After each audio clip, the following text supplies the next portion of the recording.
Hello, welcome to the first GrowSkills webinar. We are talking today about how to record a Facebook Live, which probably we should have done this as a Facebook Live, but we're not, so there we go. Let me just go on to the presentation and start it.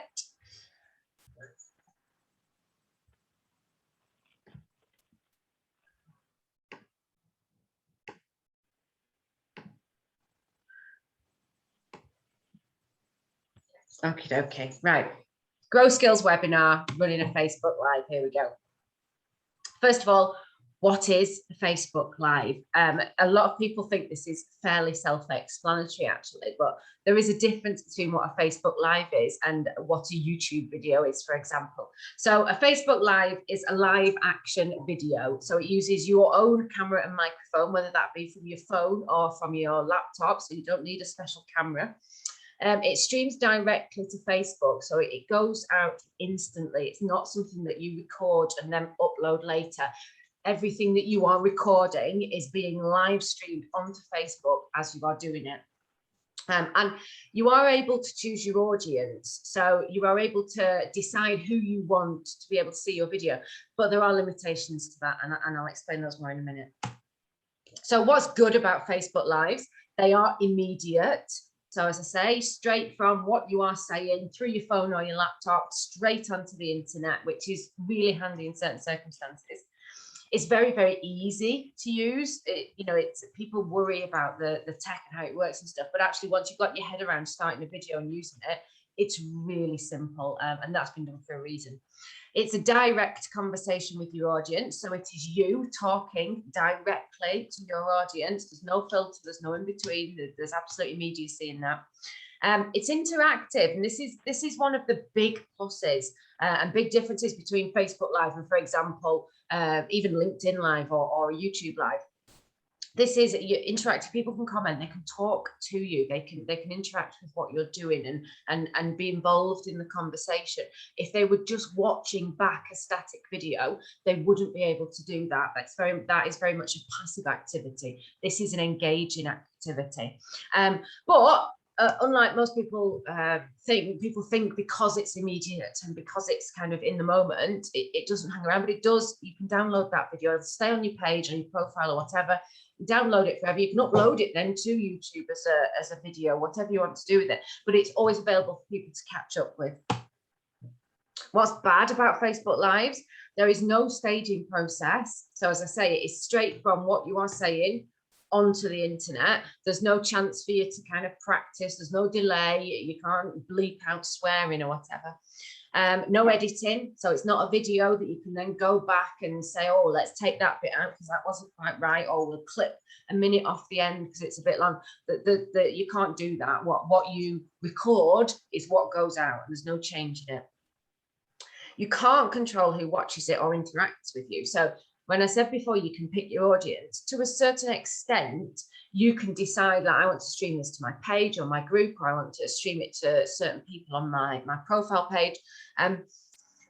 But realistically, in reality, you can't stop other people seeing that. So even if people aren't a member of your page, if somebody else shares that content, it's on Facebook, it's live, anybody can see it in reality. And you can't control who comments. So anybody could come along and leave a comment on it. You can have a lot of trolls that suddenly jump on and start commenting on it. So that can be a downside if you are starting to reach a really big audience. There's no comment filter. You can't, if somebody's going to write a lot of profanity or something explicit or something defamatory or obscene on your video, you can't stop that. You can delete the comment afterwards. You can report it, you can hide it, you can do all the normal actions that you would take to get rid of a comment, but you can't stop them saying it in the first place. And as you are filming it, this is going out live as you're doing it, that comment will be seen and it will be there forever. So there's a little bit of an issue, something you need to be aware of with that. That's often a reason why it's a good idea to set some ground rules out if you feel like you might have those kind of comments coming up on your videos. And it can be difficult to engage people. Facebook Lives came about only a few years ago, really, and they've only really picked up over the last kind of 18 months to 2 years. But they really have picked up, and lots of people are doing them, and lots of people are jumping on and doing them for really pointless reasons. There's also a lot of webinars out there, especially if you are in business. You know, you will know for yourself, you've been invited to so many free webinars and sessions and Facebook Lives and all the rest of it. A lot of people are putting out a lot of content. So you've really got to think about, how are you going to engage your audience with this? Or are you just putting out content for the sake of putting out content? And I'll talk about a bit more about that in a minute. So how can lives help your brand? Contrary to what I just said, they can engage your audience. If you know what your audience wants, if you're talking to them directly, if you are giving them the type of content that they are interested in, they absolutely will engage with you. And it's a way of bringing them into your world. As I've said there, you know, share what you're doing now. People can really get a feel for your business and what you do and your audience and the people that you are doing business with, your suppliers, your contractors, your friends, whatever, in a way that they couldn't do before. It's much more of a personal medium than just doing a post, you know, taking a photo and writing a few words. It really does get you out there. And because people can have that conversation with you and can be involved in the video, it makes you much more accessible in a way that wasn't really possible before. It allows you to share your knowledge and grow your network. So in the same way that you would with your blogs, you need to become an industry leader. You need to become the expert in your sector, and by doing lives and sharing your knowledge and helping people and training people and you know, doing all of those really positive, helpful things for your audience, it sets you up as the industry expert. You become the expert in your thing, and you can then share that video into other Facebook groups. If you're in Facebook groups for your industry, for example, you can post to it. So we're in I'm in quite a few SEO groups, particularly the the female only SEO groups. I will then share my video content in there because it might be really helpful to some people, especially if they're just starting out. That again then gets my name known within the sector, and people start to ask your opinions on things. So it can be really, really valuable. It can increase your social media reach, potentially. Again, this is to do with the way the algorithms work. If you are producing good content and people are watching it and people are engaging with it and they're interested in it and they're liking and they're commenting and they're sharing, that increases your reach overall on social media. The networks will then show your content to more and more people, hence the reason you can't necessarily control who's seeing it. But it's the same as with a group or a page. If you have a lot of people on your page that aren't engaging with your content, that can work negatively against you. Facebook will say, well, hang on, you know, 3% of your audience are interested in this, but 97% of your audience aren't. So actually, you're not producing very valuable content. So you really do need to work at, that's why that point of, you know, make sure you're producing content that is useful to your audience, and that's when it will help you increase your social media reach and not damage it. And it provides you with usable content. This is obviously, you know, content is king, and having content that you can use in multiple ways is the end goal. And actually, this is quite a quick and easy way of doing it, particularly if you are not the type of person that likes blogging and likes writing blogs all the time. This is a much easier, more instant way of creating that content, talking to your audience, and you can then use it. You can send it out in your email newsletter. You can post about it on your other social media platforms. You can create a blog post out of it. You can use stills to post content and send people kind of hints and tips that are useful to them. So there are loads of different ways that you can utilize this content going forward, and it's quite a cost and time efficient way of producing content. So how are you going to go about producing a live? Number one, plan them. So first of all, you need to do your research. This is exactly the same as with any type of content that you're producing. And for the reasons that I've just said, if you are producing content that actually your audience isn't really interested in the long run, that will damage you.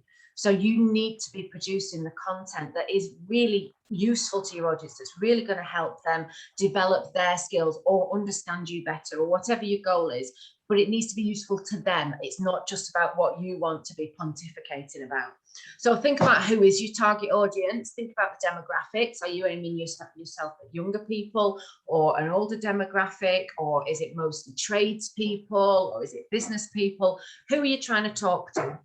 Have a look at what type of content they are likely to engage with. This is where other Facebook groups really come in handy. So join some Facebook groups for your sector. Have a look at What kind of content are your competitors producing? What kind of content are your audience interested in? Talk to your audience, ask them, you know, what do you need to know? What are the biggest questions you've got about what you're doing? And produce content around that. And then what type of content do they need from you? So do they want tutorials? Do they want advice? Do they want maybe comparisons? Do they want interviews? Think about what is going to be of value to them and what they're likely to watch. Then create a content calendar. This is exactly the same as, you know, any other content calendar that you're going to produce. You need to have planned out who you're talking to, what your subjects are going to be, and you then need to plan it into a calendar that works for you. And that's the important bit. This is where your diary and your schedule come into it. You've got to think about the planning time, the delivery time, and then the time of the kind of follow-up, which I'll come on to. So all in all, even if you're only doing a half-hour Facebook Live, realistically, you need to dedicate about 2 hours of time to doing the planning, scripting, doing it, recording it, sharing it afterwards, all the rest of it. So how is that going to fit into your working week? Pick a day that you are going to be, you know, reasonably free in the office, got the time to do this. Pick a regular slot as well. Your audience will get used to your lives being at a certain time on a certain day. Don't just do them randomly. So pick a time that works for your audience as much as it works for you. And then schedule those into a calendar so that you are regular. So for example, with Grow Traffic, we do our Grow Traffic Figures It Out, formerly FFS. We do that every other Friday. We do it at 1 o'clock till 1:30 every other Friday. On the alternate Fridays, we record a podcast. So Fridays is our content day, but that means that our audience knows that on a Friday afternoon, they're probably going to get some type of content from us, so they can start to predict it. Think about the format then. How is your live going to be structured? How long is it going to be? Are you going to need a guest? Are you going to just do a lecture style? So you're just going to tell somebody something? Are you going to do a top 5 tips? You know, what's the structure of it going to be? And there might be a little bit of trial and error with this when we think about, you know, Grow Traffic has been doing lives for probably about 18 months now. And the lives that we do now are very different from the ones that we did at the beginning. At the start, they were an hour long. We had a guest on, we talked about something in detail and went into the ins and outs of it. And what we realized was actually that was a little bit too long for most people. It took a lot of time out of their diary to sit down and actually watch that. Whereas a half-hour top 5 tips, quick fire thing is much more accessible. They can catch up on it later, but it's much more useful, and that shorter form is better. So think about how are you going to structure your live so that your audience will get the most out of it. And then think about how many people are going to present it. The worst thing about lives is that they're boring. So if you've just got the same person all the time talking, that gets dull. You know, you think about how people are consuming this. It's on Facebook, they're probably eating their lunch, or they're in between a meeting, or, you know, they're taking 10 minutes out of the day or whatever. That you need to keep them engaged, otherwise they're going to go and start scrolling through their Facebook feed. So how are you going to do that? How are you going to keep the energy up? 2 people at least seems to work best, because then you can have a bit of a conversation going between them. The other reason that 2 people helps is that one of you is going to have to keep an eye on the comments box, on the time. So one person needs to be very much the controller of the session, which means you tend to need another person there to help you do the talking, and do, you know, someone will prompt, another person will answer. So 2 people at least is good. Again, 3 people, 4 people. 4 people tends to be the maximum that it works with. After that, it tends to get very busy, and it's difficult to find a platform anyway that will let you have more than 4 people. So generally between 2 and 4 is the ideal. But think about that. If you know that you want a guest every single week, again, in your content calendar, you're going to have to plan that guest out. You're going to have to invite them. You're going to have to make sure they're available and that they know what's happening. So think about that in advance, and then you're not scrabbling around each week thinking about, oh God, what am I going to talk about this week? This is just an example of our content calendar. This is how we started off. Really simple. It doesn't need to be overcomplicated. What date are we going to do it on? What's the title, and who are the guests going to be? Who are the contributors? So literally just do it like that. You can put it into your ordinary content calendar if you like, your calendar format, or you can just create a Word document or a spreadsheet, whatever you prefer. But just keep it simple so you're not overfacing yourself with information. So number 3, finalize your format. So this means how are you actually going to deliver this live? So it's perfectly possible to stream directly through Facebook. Facebook has a button on there. It's your little camera button in the top corner if you're on your mobile. You press that and it says, do you want to go live? And you click yes. It's that immediate if you're doing it on your phone and you just want you. The way that when those are really handy is if you're just out and about doing something, you know, if you're walking your dog, if you have a thought and you think, oh, I want to talk to people about this, or I want to do a quick rundown of a client meeting I've just been through and tell people how great it was, or, you know, we're just launching this new product, here's just a really quick video about it. That's when those direct, you talking to your camera straight onto Facebook, they're a really, really handy thing to do. And if you are talking about doing a more regular, a more structured Facebook Live, though, it is better to have a third-party platform to do it with. Few reasons. Number 1, Facebook will only let you have one person on screen. So if you are in a room with all of your contributors, that's okay, because you can all sit together and you can all be on the one camera. But if you are in different locations, you're going to need to use BeLive or StreamYard or something, so that you can record each person individually and they can all be on the screen at the same time. Another thing that these third-party platforms will enable you to do is brand up your stream. So you can have your brand colors around your faces. You can have the logo in one of the corners. When the subtitles come up, they can be in your brand colors, all the rest of it. So it makes it really easy for people to identify what they're watching. You know, they can instantly see that it's a Grow Traffic or a GrowSkills podcast. The reason this works for us is because we have Shooting the Shit as well, which is our feminist one. So we use the same platform for both of those, but obviously if it's a Grow Traffic one, we want it to be green, and if it's a Shooting the Shit one, we want it to be pink, as much as anything, so that we can identify which video belongs to which stream. But it's shorthand for other people as well. The other thing you need to think about is props and tech. So, for example, if your contributors are all going to be in different places, you need to make sure that they are in a fairly quiet place. If they're not, that they've got a headset on. The reason that a headset matters is that when the noise comes out of your speaker or your phone or whatever, it feeds straight back into the speaker. So by having headphones in, that eliminates that level of feedback, and it eliminates external noise. So if one of your guests or you are going to be in a really noisy place, put some headphones in and have a little microphone. It doesn't have to be a Madonna headset. It can just be a normal set of earphones like this with a mic on it. Or you can get earphones and a specific mic, all of which will plug in really easily. They're not expensive. You can get them on Amazon. They're all under 15 quid. Plug straight into your laptop, and they're really easy to use. But think about that. Think about the location. Think about the logistics of it. Also, if they're going to be in a really busy area, do you or they want a banner behind them? You don't want to be, think about who is behind you when you're doing a live, for one thing. But think about the background as well. Does it look professional? Have you got your company banner or whatever behind you? Are you dressed appropriately as well? If your vibe is doing it in your dressing gown, that's fine. But if it's not, put some clothes on and brush your hair, put some makeup on. But just think about the sort of physical logistics of recording the session. So tips. Streaming to a group gives you most control over your audience. The reason for that being that groups are small, and the content is very, very rarely shared outside of the group. If you've ever been in a group and everybody goes, make it shareable, make it shareable. The reason it's not shareable is because it's not supposed to go outside of the group. So it's the most secure way of content. That doesn't mean people still can't download it and then share it. Nothing is ever secure, but it does give you the most control over who's going to see it. Going to a page or going to your personal profile generally will mean anybody in the world will see it. So if that's what you want, that's fine. But just think about who's going to see your content. Using a platform like StreamYard or BeLive gives you more options, which I just talked about.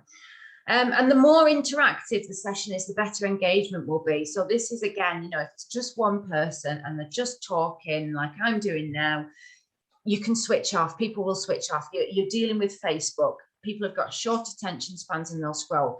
If there's 2, 3 people and they're having a conversation and there's a bit of banter and there's a bit of humor and you're talking to the people who are leaving you comments, the viewers feel involved. You've got a much more upbeat feel to your session, so it's much more likely to keep people watching for that longer, prolonged period of time.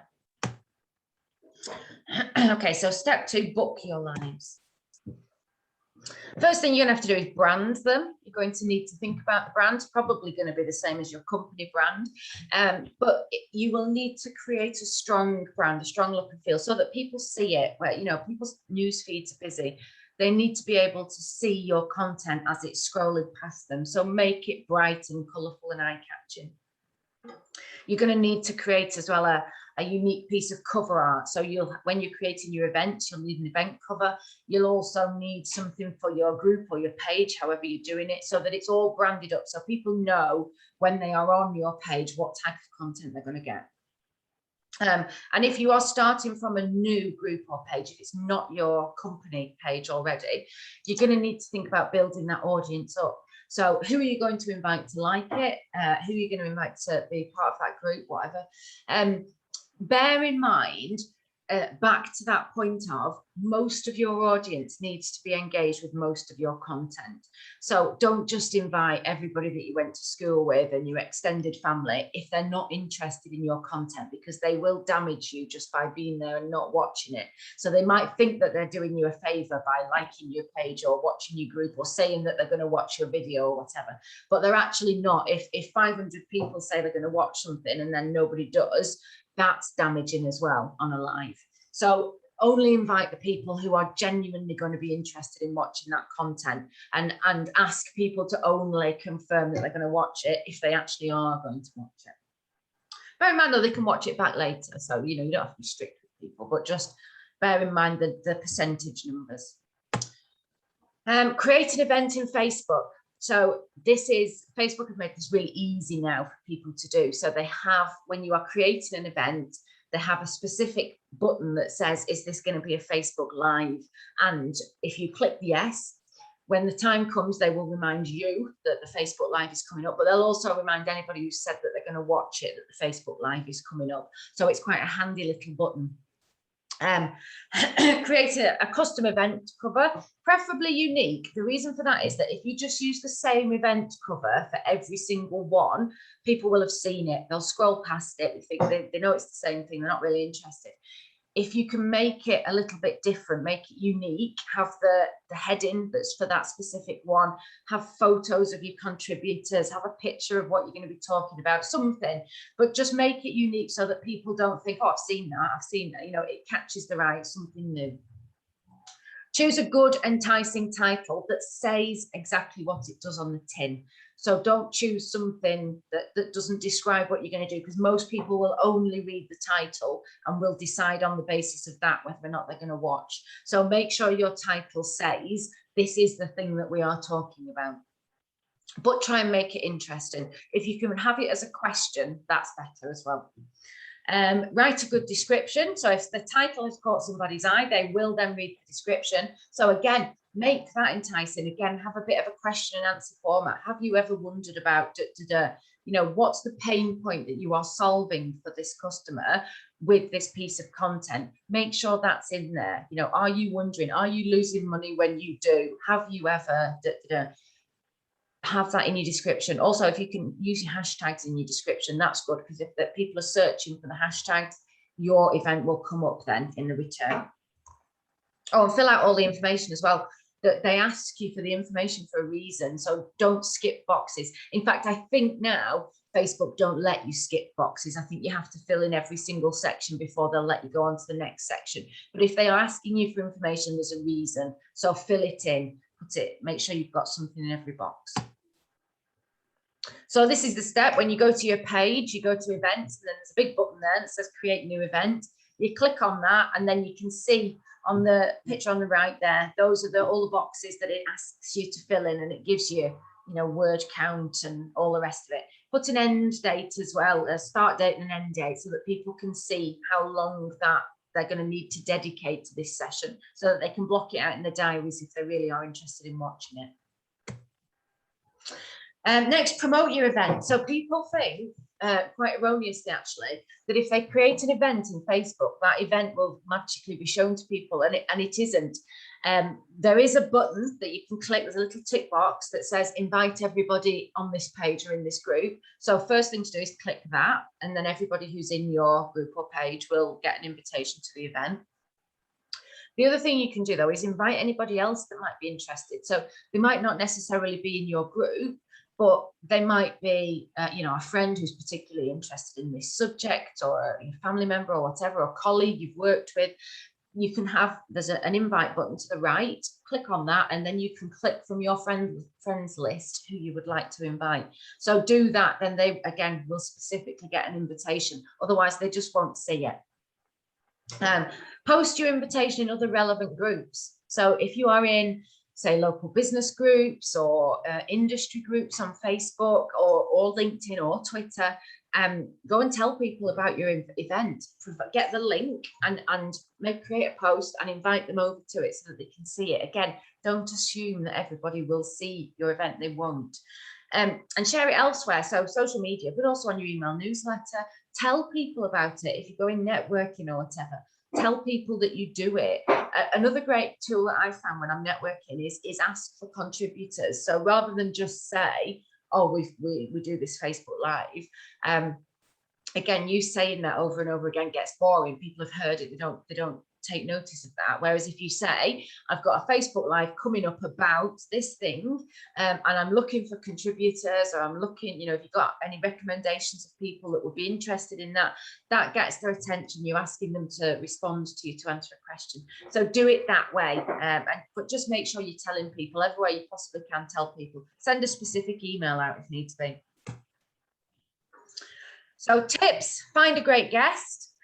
Because they will bring their own audience. This is really important. Obviously, that you're not going to get a massive celebrity. You might get a massive celebrity. Obviously, that's brilliant. But if you can get guests that have a decent following on social media already, they will share your video or your post or your event with their audience. So they will bring their audience with them. Also, they'll share it afterwards. They'll post about it and say, we were on this, and it gets your viewership up. So the better the guest, the better your live's going to be, the more interesting it's going to be. So don't get people who are dull and boring and they're just going to sit there going, I don't know really. Another tip is find somebody who is an expert in the thing that you want to talk about, because they will bring some excellent expertise and they always add value. So, again, make sure you're choosing the appropriate guest for your particular live. Share your event multiple times in multiple places, and that's not just when you create the event. Keep promoting it, right up until even half an hour before. Put another post up that says, don't forget, we're going live in half an hour. Just prompts people to remind them, because psychologically, very few people will remember to put your event in their diaries. And on Facebook, a lot of people say, oh yeah, I'll come to that. That looks interesting, when actually they're not going to. They've not put it in the diary, so they get busy doing something else. So just that reminder, this is coming up, don't forget, will really help people to actually show up. Or it prompts people to remember that they can watch it back afterwards, which always helps your readership. When we do a Facebook Live, we often only get 3, 4, 5 people watching it live, but then we get 300 to 400 people who will watch it back at a later date. So it's really good value. Don't panic if you've only got a few people watching. You will get more readership, more viewership afterwards. Create a unique post to promote the event. So this is recently Facebook have stopped kind of promoting events. I've noticed this when I've been sharing the actual event, when I've created an event in Facebook and then there's a share button next to it, and I've clicked that and I've shared the event to groups or to my page, it gets very, very few figures. Facebook doesn't show that to anyone, and not just likes and stuff. It gets very few impressions, which means it's not even being shown to people. Whereas if you take your graphic from the event and you create a unique post, so you say, I'm going live, here's the picture, this is what we're going to talk about today, that gets a much bigger reach than sharing the event itself. So do that. Make each one that you do unique. Don't keep saying the same thing each time you post it. Focus on the problem solving, like I said with the description. What issues are you solving for that viewer? So ask it in that question format. Have you been struggling with well, that's what I'm going to address in this Facebook Live. Again, it prompts people to think, actually I have been worrying about that, so no, I'll watch that, rather than just saying, oh, today we're going to talk about Facebook Lives, because everyone will think, actually I know all about Facebook Lives, I know how to do one, so that's fine. So focus on the problems that you're solving. Step 3, going live. Going live. 10 minutes, just checking the time. First thing, prepare your session. It's not mandatory this, so there are some lives that I've watched where people have literally just turned the camera on, done a live, talk to the audience directly, and they are great. They actually work really, really well, especially if you are on site doing something. So you're with a customer, or you're at a job, or you're delivering something, and you're just saying, right now I'm here with such and such body, and this is what we're doing. Those work really well. Again, it's about bringing your audience into your world. So they don't have to be things that you massively sit down and plan and script. You can absolutely just do it off the cuff, and that works great. But if you're talking about these kind of structured lives that you're going to be doing on a regular basis, then do have some idea of what you're going to say. If nothing else, it makes you feel a little bit more confident when you're going into it. So plan what you're going to say. I tend to do just bullet points, 4 or 5 bullet points that I'll write down on each of the things that I'm going to say, just to prompt me to remind. Don't script it. If you script it and sit there and try and read it out, it just looks, that's not a Facebook Live, that's a recorded video or something, and people won't they won't get the authenticity from that, so they won't appreciate it. So it does need to be off the cuff. It doesn't just need to be you riffing, but have a little bit of structure so that you know roughly what you're going to say throughout that half hour, 45 minutes, whatever it is. Brief your guests. This is really important. We always, when we're doing them, we log on kind of 10-15 minutes earlier, mainly to check that the tech is working, because often it isn't, but also just to brief the guests so that they know what we're going to be talking about. We also have a Facebook Live WhatsApp group, so we will add the guest to that a few days before and say, this is the subject, these are the points that I'm thinking of covering, is there anything that you want to cover? We've got half an hour, we do it in this 5 bullet point format. So just make sure your guest understands what the format is, because the last thing you want is them feeling flustered or feeling panicked. You also don't want them to come on and waffle on about something completely irrelevant, because it's really hard then to bring them back into the fold. Sorry, my internet connection's unstable. Oh, it's because someone's ringing. Shut that down. So yeah, just make sure your guest is aware of what the structure is, what you expect of them before you actually press the go live button. Again, check the tech is working. That's your cameras and your mics, but also your Wi-Fi. Mine never does. Make sure your guest is aware as well that, if something stops working, that's fine. They can just log back in, they can come back on, you'll carry on, you'll start again. The last thing you want is a sort of panicked, oh God, the Wi-Fi's gone down, or we've lost the guest, and you're sitting there going, So just make sure everybody's comfortable and knows what the script is. Brand your platform and format the stream. So this is if you are using Streamline or you're using BeLive or whatever, make sure you've put your brand colors in there. You can change little things like, you can change the format of the subtitles. You can change how people appear. So whether you have square boxes or 3 lines or whatever, just think about how it's going to look when you're on the screen, how it works for where people are sitting. So, if they're sat very close to the screen, sometimes a vertical line is better. If they're sat back or you want to get some of the background in, then sometimes a square is better. So have a play with that before you actually press the go live button.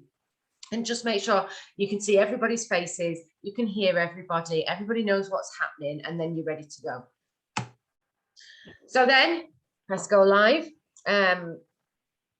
The thing with this is to just keep it really informal. As I said before, a Facebook Live is not a recorded video. It's not a polished professional thing, and people don't expect it to be. They understand that there will be mistakes, that you will go and ah, and you know, you might stutter, the tech might go down, the Wi-Fi might drop out, you might lose a guest for a minute. People understand that and they forgive it, and it's absolutely fine. So you've just got to remember about keeping it fun, keeping it lively, keep it upbeat. The other thing that you need to do is keep an eye on the time and the schedule. Make sure you know, if you've set out 5 or 10 points that you want to cover, make sure you know that you have kind of 3 to 5 minutes for each one of those points, and keep everybody moving along. If you've got guests in particular, they will try and go off on a bit of a tangent, or they'll start talking about something. If you're the host, it's your job to pull that back. You've got to say to people like, oh, let's move on, or let's stop talking about that now. Otherwise you end up with, you know, somebody just goes off on a tangent and they're talking for 10 minutes and then you've run out of time and it all goes to pot. So just keep it as tight as you possibly can. And monitor the comments. So if you're using Facebook, they'll just pop up on the bottom of the screen. If you are using BeLive or StreamYard, they're usually on the right-hand side of the screen, but you will be able to see them. There's also a function where you can add people's comments onto your video so that they'll pop up on the screen itself. So whilst you're reading them, other people can read them. That's quite handy, especially if you're bringing people into the conversation. You can say, oh, such body's watching and they've just made this comment, blah, blah, blah. Show it on your screen so that everybody else can see it. That's the reason that that's good is, first of all, people have taken the time to watch and comment. So it's really nice to acknowledge them and say, you know, yeah, I know you're there and thank you. And I appreciate that comment. Also, it keeps your conversation going. It keeps that interaction up. So sometimes you can, you know, that the person watching will have thought of something that you've never thought of. So you can say, oh yeah, that's a really good point, actually. We haven't thought about that. That then sparks more conversation in the chat. So the main benefit of Facebook Lives is that they have this interactive element. So use it and play on it and make sure you're making the most of it by bringing those viewers into the conversation. The worst thing is, you know, and it's easy to do if you have planned out a session, you know what you want to talk about. You can start to see people who are watching and commenting as a little bit of a distraction, but try not to let that happen, because otherwise, you know, if that's getting cross with you, Facebook Live is not the right format for you. You should be going and recording a video and putting it live onto YouTube instead. So, you know, make sure you're making the most of the format. And monitor the comments as well. It's really important. As I said before, we've never actually had it happen to us, but occasionally somebody could make an inappropriate comment. You've got to be quite hot on that. As I said, it will show on your video. You can't remove it, but you can quite quickly delete it if it is really obscene or if it's really offensive. So just make sure you're watching what's going on in that comment box. This is why, if you are the presenter, there is quite a lot to think about. You've got to keep your eye on the time. You've got to concentrate on what your guests are saying. You've got to keep everybody on track. You've got to keep an eye on the comments. You know, if you are not good at doing a few different things at once, if you're going to get distracted by the comments coming down the right-hand side, for example, again, maybe the Facebook Live format isn't right for you, or maybe simplify it and don't have a guest. You know, this is why there's a little bit of trial and error involved. Find out what is the way that works best for you.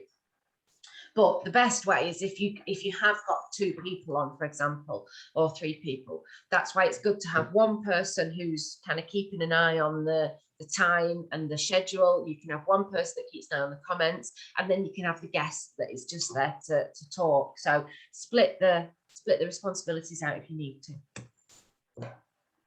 So a few presenting tips. First of all, start immediately. As soon as you press that go live button, you are live, you're straight on Facebook. Some people will sit there going, oh, I'm just going to wait for a few more people to start to join. We'll just see who's coming. For the people that have joined straight away, that can be quite, you know, it's fine to have a couple of minutes where you say, I'll just see if anyone else is coming. No, right, we'll get started. But if you do that for like 5 minutes, it's really boring for the people that have joined. They will leave. That people aren't going to sit around for 5 minutes and, oh, we'll just see who else is here. So start straight away. The other thing you need to think about is that when you watch this back as a video, especially if you're going to then use it somewhere else, use it, upload it to YouTube maybe, or your website, you don't want 5 minutes of, oh, we'll just wait for somebody else to join us. You need to just get into it and start. To account for, however, people that will join throughout the broadcast, keep coming back to who you are and what you're doing. So when we're doing the Grow Traffic Facebook Live, for example, at the end of each point, I will say, right, this is the subject, this is the question we're asking today, this is point 1, this is point 2, we're now on to point 3, and then we'll do point 3, and I'll say, right, this is what we're talking about today. We've done point 1, point 2, point 3, we're now on to point 4. So if somebody does join halfway through, they can figure out quite quickly what you're talking about and what you're covering, but it doesn't look like you keep doing that. Oh, somebody else has joined, I'll just recap who I am and what I'm talking about. It's a fine balancing act between making sure that people who are joining halfway through know what's going on, but not annoying the people that have started watching from the beginning. Enable subtitles. So a lot of people will watch Facebook, especially if they're at work or they're in the car or whatever. They'll watch it without, not drivers, passengers. They'll watch it without sound. So make sure you've got the subtitles on. You can do that automatically in Facebook. All of the platforms will also let you enable subtitles. It's just a button there. Sometimes they get it wrong what people are talking about, but it does help for those that can't listen with the sound on. Also, let viewers know if it's not safe for work, NSFW. That means if it's got loads of swearing in, if you're going to be really lewd, if you're going to be talking about things, in a quite raucous way. If somebody's in the office and this is, if you, for example, said, oh, today we're going to do a business podcast, and then it's really loud and rowdy and sweary and lewd, and as ours often are. It is a good idea to have that in your description somewhere. Just say, this is probably not safe for work. People understand what that acronym means. So just make sure people are aware. Also, they might have small children around, so you don't want to be getting into trouble.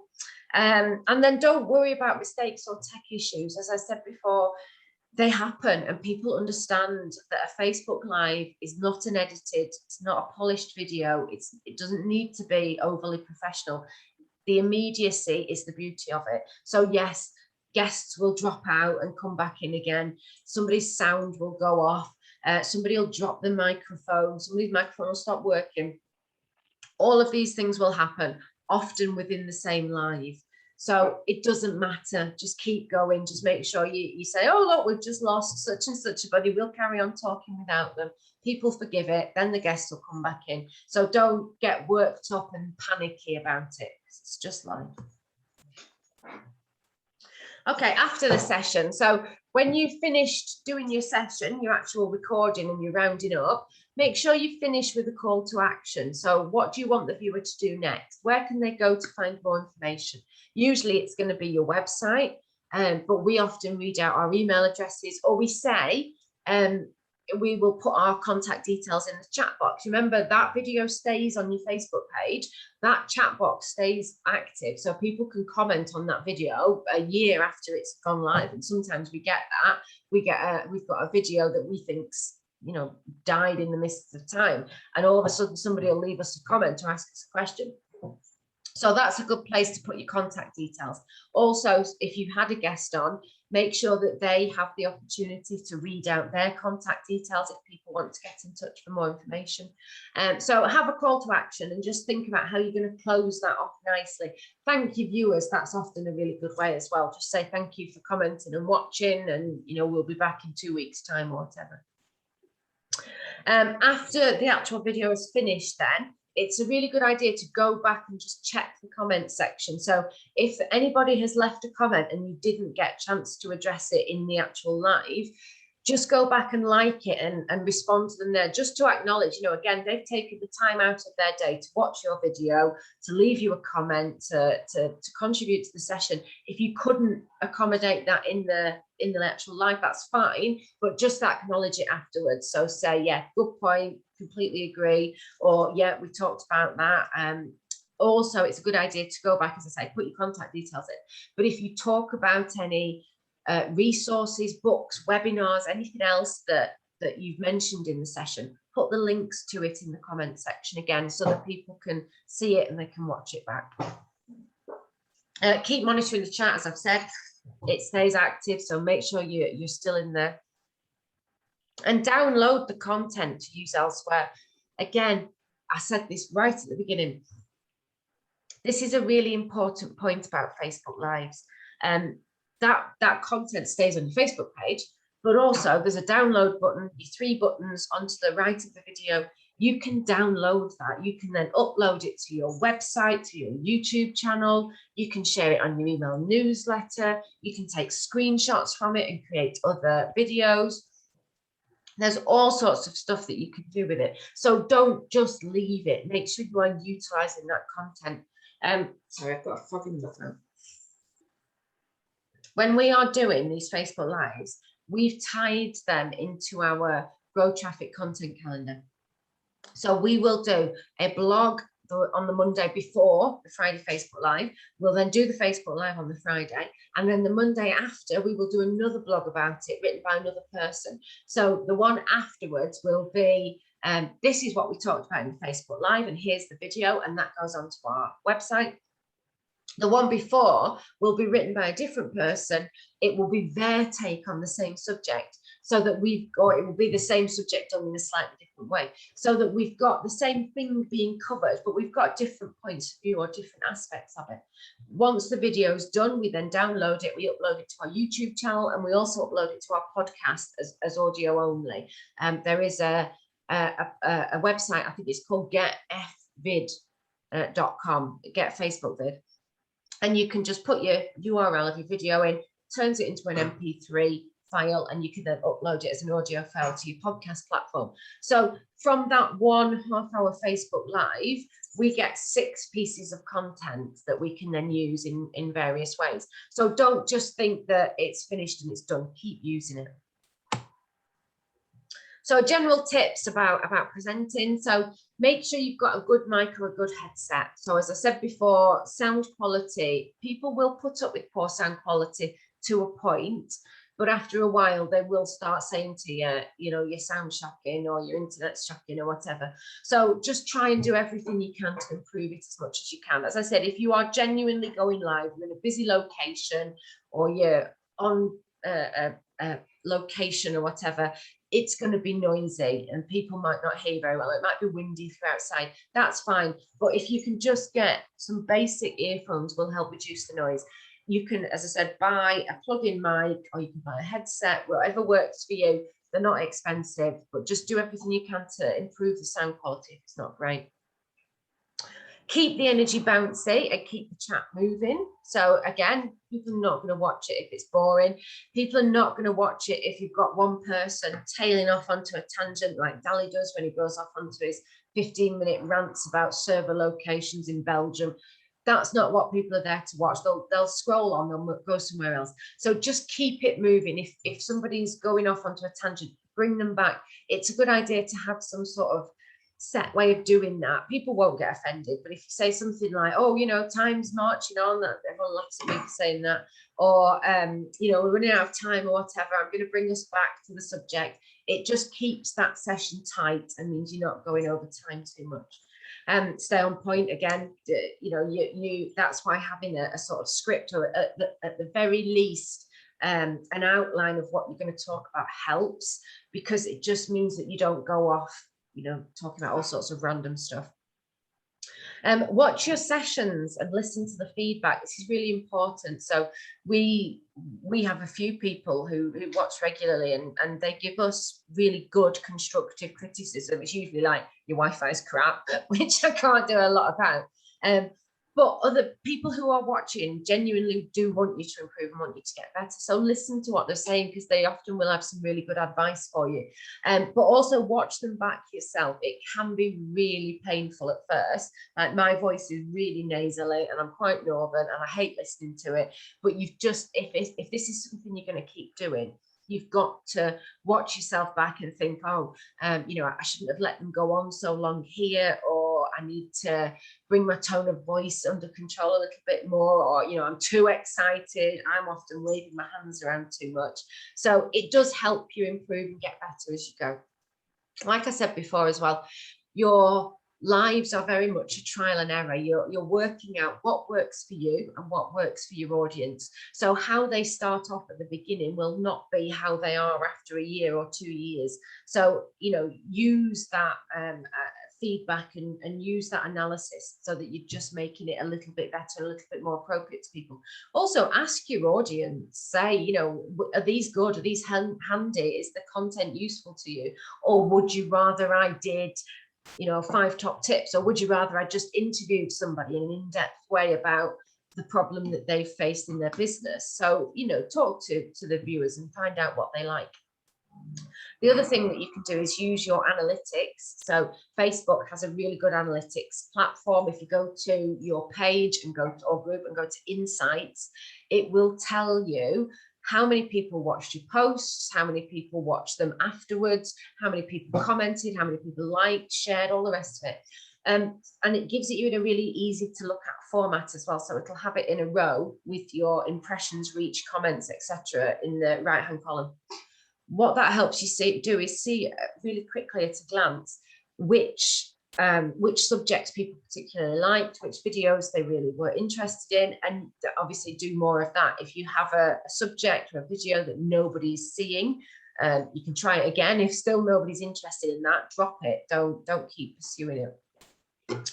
And tie the content to the rest of your strategy. So, you know, as I said before, it should be broadly fitting in with the rest of your content strategy, but it should be broadly fitting in with the subjects that you know you need to cover. You can tie it to your SEO strategy, you can tie it to your general digital marketing strategy, you can just do stuff that interests people, but make sure it's cohesive and it's tied in. That's it. Any questions? There's only Liz watching live because everybody else has asked for the recording of the video. So I don't suppose there will be any questions. Any questions, Liz?